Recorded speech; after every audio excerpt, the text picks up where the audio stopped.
It's Valentine's Day crafting day! Why am I smelling them? These are fake flowers. Can't smell them.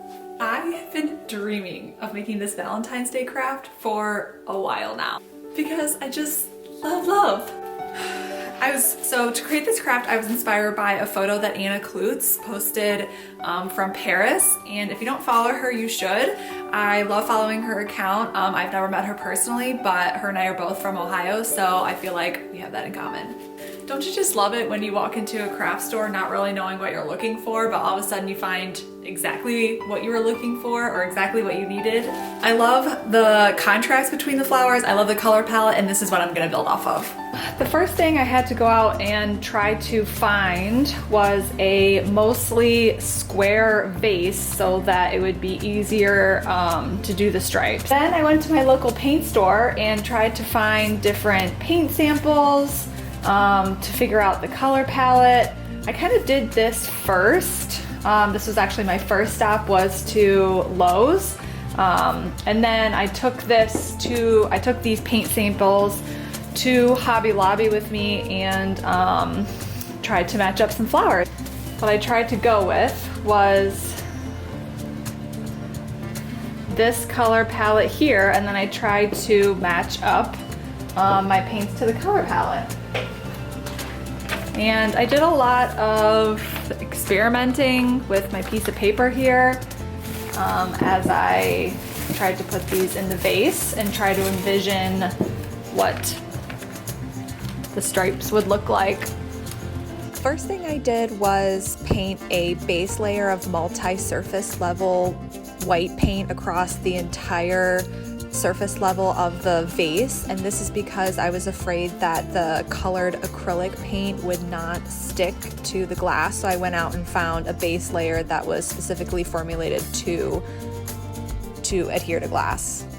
Next thing I did was cut tiny strips of adhesive vinyl and tried to place them evenly throughout the vase. As you can see, there is quite a bit of eyeballing here. Then got to painting. Painting was definitely the longest step by far, not only because, as you can see, there's a little bit of counting involved, but also because I had to do layer on layer on layer. You can see there's still some streaks, and I probably had to do at least 15 to 20 different layers before the colors actually looked solid. A moment of truth. What does it look like after 15 gajillion layers of paint? But here it is. Oh my gosh, I think this turned out so good, and it's not even done yet. I have to say it took layers and layers. I probably have 15 to 20 different layers of paint on here to actually get them even. I thought that by putting the base layer of acrylic paint down that would help, but I don't think it did. So let's get to peeling these stripes off.